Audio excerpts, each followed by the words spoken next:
கவலையோட இருக்கிற மாலினி குருவியாண்ட ஆகாஷ் காக்கா வந்தது. என்னடி ஏதோ பொருளை தொலைச்ச மாதிரி ரொம்பவே சோகமா மூஞ்சி வச்சிருக்கேன். அப்படி கேட்ட ஆகாஷ் காக்கோட வார்த்தைகளை கண்டுக்காம அந்த மாலினி குருவி ரொம்பவே சோகமா இருந்துச்சு. இது எல்லாத்தையும் கவனிச்சிட்டு இருந்த ஆகாஷ் காக்கா எரிச்சலோட, அட என்னடி நான் இவ்வளோ பேசிட்டு இருக்கேன், காது கேட்காத மாதிரி எதுவும் கண்டுக்காம அப்படியே சோகமா இருக்க நீ.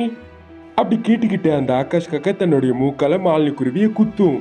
அப்படி குத்துன உடனே மாலினி குருவிக்கு கொஞ்சம் வலிச்சதுனால உடனடியாக ஆகாஷ் காக்காவை பார்த்து கொஞ்சம் கோவத்தோட, அட என்னடா நீ உசுரே போற மாதிரி வலிக்குது, கொஞ்சம் கூப்பிடலாம்ல, ஏன் இப்படி குத்தணும் நீ என்ன?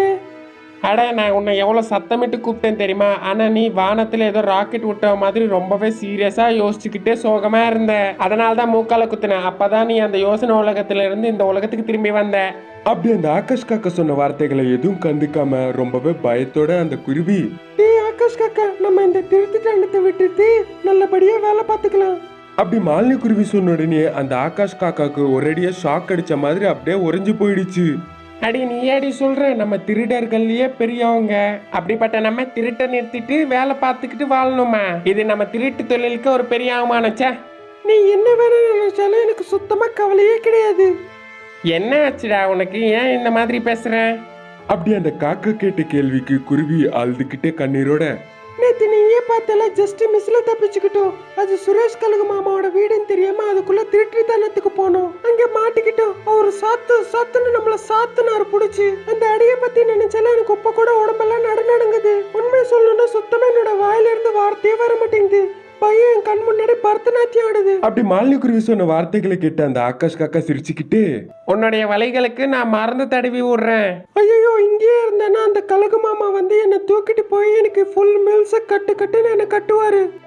அட நீ ஒன்றும் கவலைப்படாத, பக்கத்து ஊர்ல ஐஸ்கிரீம் ஷாப் வச்சாங்களா புதுசா. இந்த வெயில் காலத்துல இங்க இருந்து அந்த கழுகு மாமா கையில பலியாறதை விட பக்கத்து காட்டுக்கு போய் அந்த ஐஸ்கிரீமை திருட்டுத்தனம் பண்ணி சில்லுன்னு அந்த ஐஸ்கிரீம் சாப்பிட்டுக்கிட்டு கொஞ்சம் வாழ்க்கையை என்ஜாய் பண்ணலாம்.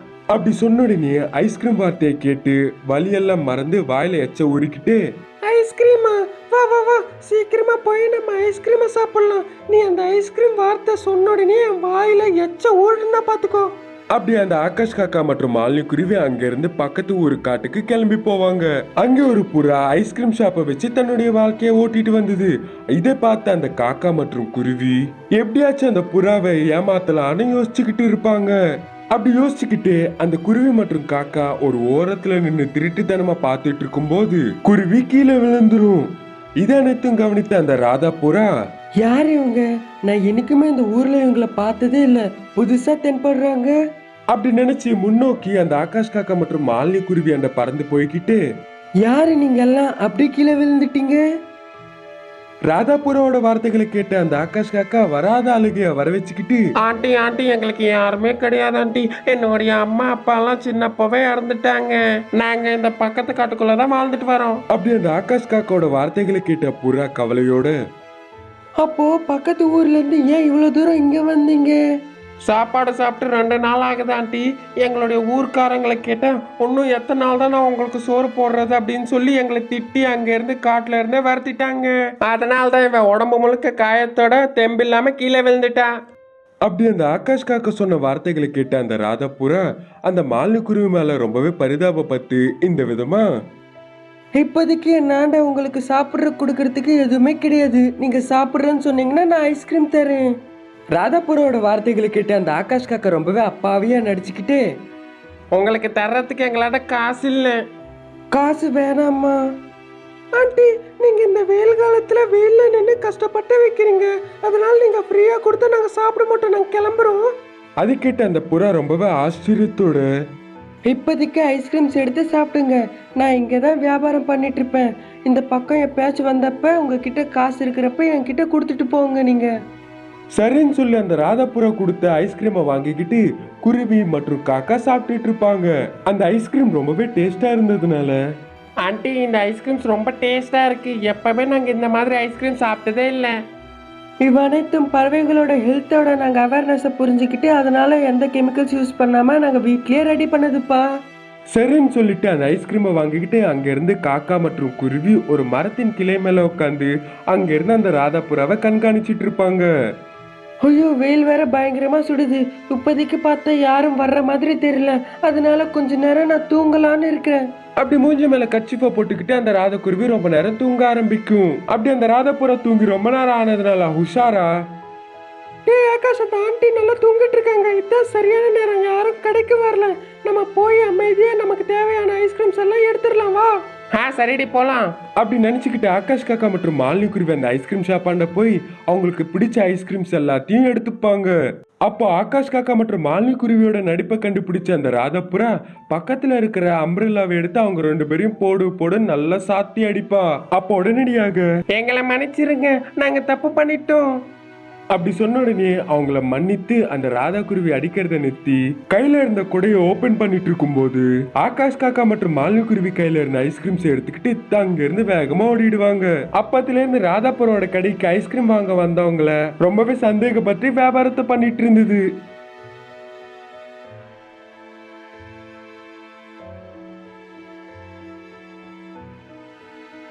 மந்தாரப்பள்ளி என்ற கிராமத்துக்கு பக்கத்துல இருந்த காட்டுக்குள்ள அங்க இருக்கிற மரத்து மேல சில பறவைகள் கூட்டை கட்டி வாழ்ந்துட்டு வந்தன. அது ஒரு நடுராத்திரி நேரம். அப்போ ஒரு குருவி தன்னுடைய மகளுக்கு நிலாவை காமிச்சுக்கிட்டு சோறுட்டிட்டு இருந்தது. கொஞ்ச நேரத்துக்கு பிறகு அந்த மகள் குருவி தாய்கிட்ட இந்த விதமா கேட்டது. அம்மா, அந்த நிலாவை பார்க்க ரொம்பவே அழகா இருக்குமா. அப்படியே இந்த பார்த்துக்கிட்டே இருக்கணும் போல இருக்குமா. உங்களுடைய சின்ன வயசுல பாட்டி உனக்கும் இந்த மாதிரி நிலாவை காமிச்சு சோற ஊட்டி விட்டாங்களாம்மா? ஆமாடா கண்ணா, இப்ப உன்னை எனக்கு ரொம்ப பிடிக்கும்ல, அதே மாதிரி எங்க அம்மாவுக்கும் என்ன ரொம்பவே பிடிக்கும். என்ன ரொம்ப செல்லமா வளர்த்தாங்க. அந்த விதமா சொல்லிட்டு இருக்கும்போது குருவியோட கூட்டுக்கு எதிர்கூட்டுல இருக்கிற காக்காவோட வீட்ல இருந்து காக்கா தன்னுடைய மகனை வெளியில சோறு ஊட்ட அழைச்சிட்டு வந்தது. அந்த காக்காவோட பையனும் அந்த நிலாவை பாத்துக்கிட்டு அழகா சமத்தா அந்த சாப்பாட சாப்பிட்டுட்டு இருப்பாங்க.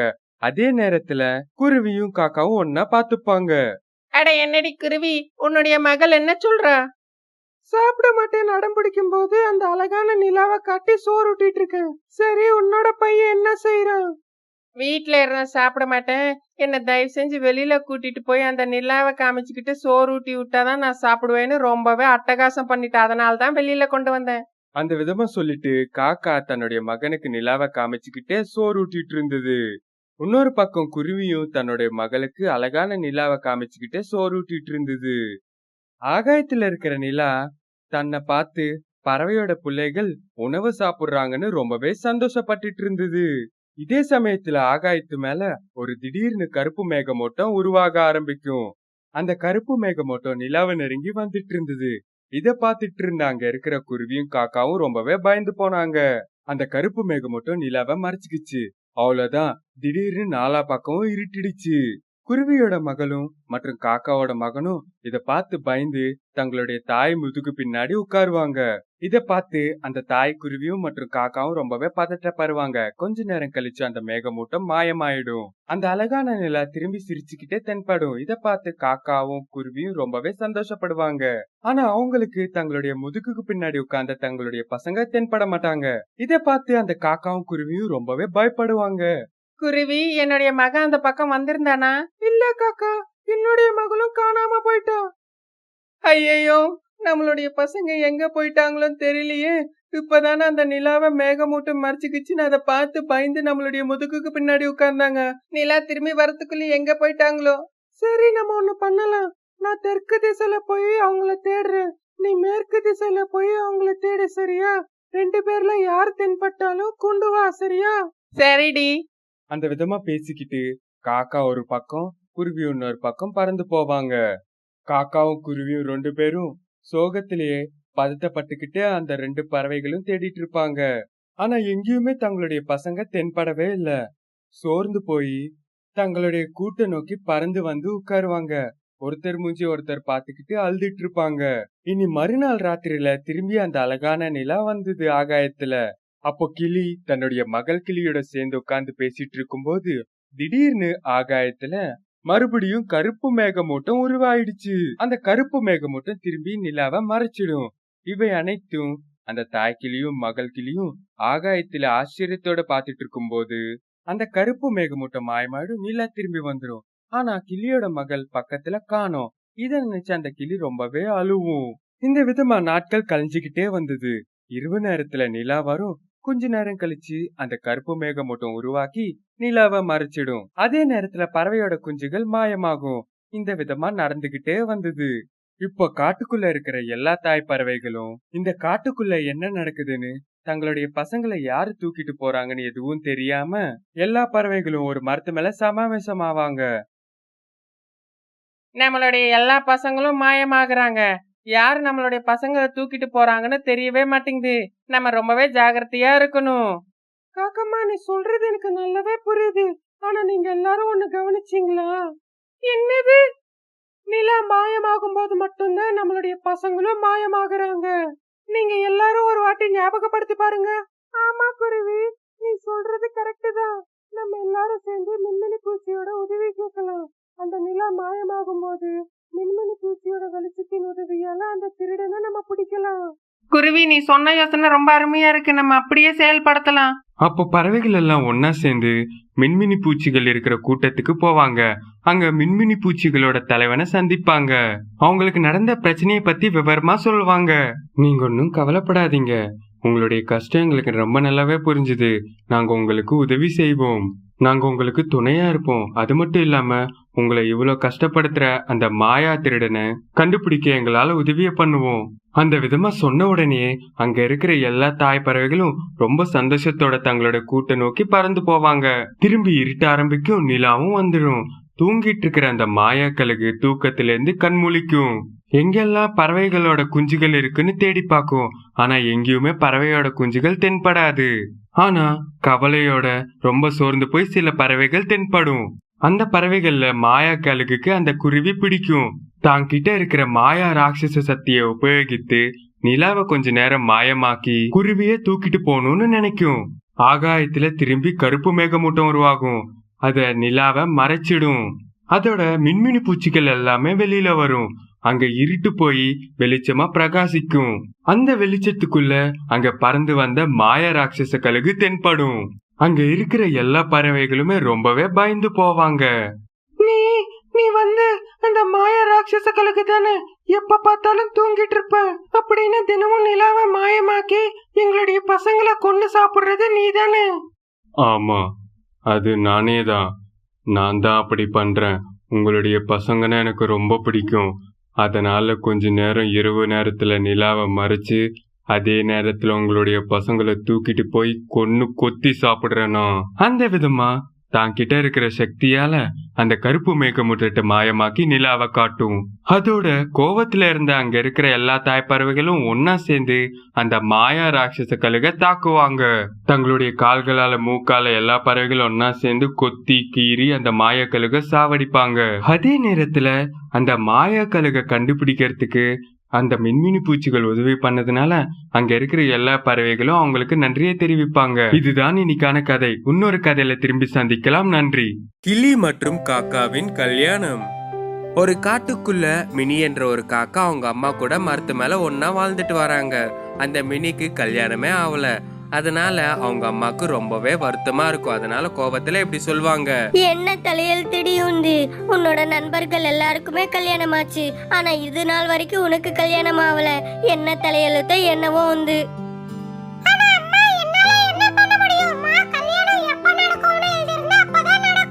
அட எப்படிடி நடக்கும் கல்யாணம்? வர்ற யாருக்குமே உன்னை பிடிக்க மாட்டேங்குது. அப்படி வந்து பார்த்தாலும் உன்னை பிடிக்கலன்னு தான் சொல்றாங்க. பின்ன எப்படி நடக்கும் கல்யாணம்? சமையலாச்சு கத்துக்கோன்னு சொன்னா அந்த சமையல் பேச்சு எடுத்தாலே நீ வீட்ல இருக்க மாட்டேங்கிற. அப்புறம் எப்படி நடக்கும்? அம்மா, நான் எப்படி இருக்கேனா அப்படிதான் இருப்பேன். நடந்தா நடக்கட்டும், இல்லனா நான் தனியாவே இருப்பேன்மா. ஆஹா, உனக்கு என்னடி, நீ நல்லாவே இருப்ப. ஆனா வெளியில என்னால தாண்டி தலை காட்டிக்க முடியாது. அம்மா, நீ இப்படியே பேசிட்டே இருங்க, கிளம்புறேம்மா. அப்போ அங்கிருந்து மினி காக்கா பறந்து போய் ஒரு மரத்து மேல உட்கார்ந்து ரொம்ப சோகமா வருத்தத்தோட யோசிக்கும்.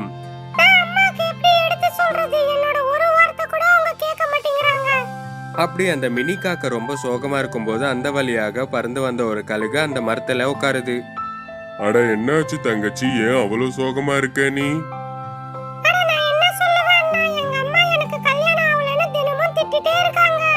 ஐயோ, அப்படியா? இதுவா பிரச்சனை? நீ ஒன்னும் கவலைப்படாத. கொஞ்ச நாள் எங்க வீட்டுக்கு வந்து தங்கு நீ, சரியா? ஐயோ நீ ஒன்னும் வருத்தப்படாத. நான் போய் உங்க அம்மாவை சம்மதிக்க வைக்கிறேன். சரியா? நான் போய் உடனடியாக கேக்குறேன். அந்த கழுகு மினி காக்கா கூட சேர்ந்து அவங்க வீட்டுக்கு புறப்படுவாங்க. அம்மா, மினி தங்கச்சிய கொஞ்ச நாள் என் கூட எங்க வீட்டுக்கு கூட்டிட்டு போலான்னு இருக்கு. அதனால உங்களுக்கு எந்த ஆட்சேபனும் இல்லல்ல? அப்போ அந்த கழுகோட பேச்சை கேட்டு மினி அவங்க அம்மா மினிய அவங்க கூட அனுப்புறதுக்கு சம்மதிப்பாங்க. அதனால மினிக்கு ரொம்பவே சந்தோஷமா இருக்கும். அப்படியே மனசுல இந்த மாதிரி நினைப்பா மினி. சீக்கிரமா போணும், கொஞ்ச நாள் நிம்மதியாச்சும் கிடைக்கும். மினி அந்த கழுகோட சேர்ந்து அவங்க வீட்டுக்கு புறப்படுவாங்க. வா மினி, வீட்டுக்குள்ள வா. உனக்காக எவ்வளவு பிடிச்ச சுவையான உனக்கான சாப்பாடு கொண்டு வந்திருக்கேன். உங்களுக்கு ரொம்ப ரொம்ப நன்றி அண்ணா. உங்களால எனக்கு கொஞ்சமாச்சும் நிம்மதி கிடைக்கும் இங்க. ஆஹா, கொஞ்ச நாள் இங்க நீ நிம்மதியா தங்கியிருந்து அதுக்கப்புறம் உங்க வீட்டுக்கு புறப்படு நீ. ஆமா, நான் கொஞ்ச நாளாச்சும் நிம்மதியா இருப்பேன் நான் இங்க. அப்படி மினி காக்கா சந்தோஷமா இருக்கும். ஒரு நாள் அந்த கழுகு மினி காக்கா கிட்ட இப்படி சொல்லும். மினி, நான் உணவை தேடி வெளியில புறப்படுறேன். அதனால நீ கொஞ்சம் நிம்மதியா ஓய்வு எடுத்துக்கோ. இல்ல, நானும் வரேனா? இல்ல, நீ எங்க வீட்டுக்கு வந்த விருந்தாளி. அதனால நான் உன் கூட எல்லாம் வேலை வாங்க மாட்டேன். நீ நிம்மதியா இரு, நான் போய் உணவை கொண்டு வரேன். சரியா? அப்படி சொல்லி அந்த கழுகு அங்கிருந்து பறந்து போன பின்பு மினி அந்த இடத்துலயே அங்கேயும் இங்கு சுத்திட்டு இருக்கும் போது மினிக்கு ஒரு பெரிய சத்தம் கேட்கும். அப்ப அந்த மினி எட்டி பார்க்கும்போது ஒரு கெட்ட கிளிகள் எல்லாமே ஒரு கிளியை ரொம்ப அடிச்சு துன்புறுத்துது. இதை பார்த்து மினி அங்கிருந்து பறந்து போய் அவங்க கிட்ட இந்த மாதிரி சொல்லுது. நீங்க என்ன பண்றீங்க? மரியாதையா இங்க இருந்து போயிடுங்க. நான் சொல்றேன்ல, போயிடுங்க இங்க இருந்து. ஆனாலும் அவங்க நிறுத்தாம காயப்படுத்துறாங்க. நீங்க மரியாதையா அவர் அடிக்கிறதை நிறுத்தி போயிடுங்க. இல்லன்னா கழுகண்ணாவை கூப்பிடுவேன். அவர் வந்தாருன்னா வேற மாதிரி ஆயிடும், புரிஞ்சுக்கோங்க. மினியோட வார்த்தைகள் கேட்டு அந்த கெட்ட கிளிகள் அங்கிருந்து பறந்து போயிடும் எல்லாமே. உங்களுக்கு ரொம்ப ரொம்ப நன்றிங்க. உங்களால நான் தப்பிச்சிட்டேனுங்க. அவங்க எல்லாரும் சேர்ந்து ஏங்க உங்களை அடிக்கிறாங்க? அம்மா, நீங்க யாரு? உங்க பேர் என்ன? எங்க இருக்கீங்க? என் பேரு ராக்கிங்க. நான் இங்கே தான் ஒரு மரத்து மேலே வாழ்ந்துட்டு வரேன். சில மாதங்கள் முன்பு அவங்க கூட எனக்கு சண்டை நடந்தது. அந்த சண்டையில நான் தான் ஜெயிச்சேன். ஆனா சில நாட்களா எனக்கு உடம்பு சரியில்லை. அதனால இந்த நேரம் பார்த்து என்ன பழி வாங்க வந்திருக்காங்க. ஐயோ, இது ரொம்பவே கொடுமைங்க. இங்கே தாங்க என்னோட வீடு. வாங்க, எங்க வீட்டுக்கு கூட்டிட்டு போறேன். அந்த ராக்கி கிளி மினியை தன் கூட கூட்டிக்கிட்டு அவன் வீட்டுக்கு புறப்படுவான். இதுதாங்க என்னோட வீடு. இங்கே தான் நான் சில வருஷமா வாழ்ந்துட்டு வரேன். ஆமா, உங்களை பத்தி நீங்க சொல்லவே இல்லை. நான் இங்க தான் கழுகண்ணா வீட்ல வாழ்ந்துட்டு வரேன். எங்க அம்மாவோட டார்ச்சர் தாங்க முடியாம தான். மினி காக்கா ராக்கி கிளிக்கு நடந்த விஷயத்தை எல்லாத்தையும் முழுசா சொல்லும். எனக்கு கல்யாணம் ஆகாதனால எங்க அம்மா தினமும் என்ன திட்டிட்டே இருக்காங்க. ராக்கியும் மற்றும் மினியும் பேசிட்டு இருக்கும்போது ராக்கிக்கு மினிய ரொம்ப பிடிச்சிருக்கும். அதனால மினி கிட்ட இப்படி சொல்வான். உங்களுக்கு கல்யாணம் ஆகலன்னு சொல்றீங்கல்ல, அதனால நீங்க என்ன கல்யாணம் பண்ணிப்பீங்களா? என்ன சொல்றீங்க? நான் உங்களை கல்யாணம் பண்ணிக்கணுமா? நான் உங்களை ரொம்ப சந்தோஷமா வச்சு பார்த்துப்பேங்க. அதே மாதிரி எனக்கு சமைக்கவும் நல்லாவே தெரியுங்க. ராக்கி சொன்ன பேச்சுக்கு மினிக்கு ரொம்பவே சந்தோஷமா சிரிப்பு வரும். அதனால ராக்கியும் மினியும் சேர்ந்து மினி அவங்க அம்மா வீட்டுக்கு போனாங்க. மினி அவங்க அம்மா கிட்ட சொல்லி ராக்கிய கல்யாணம் பண்ணிக்கிறேன்னு சொன்னாங்க. அவங்க கல்யாணம் பண்ணிக்கிட்டு சந்தோஷமா இருந்தாங்க.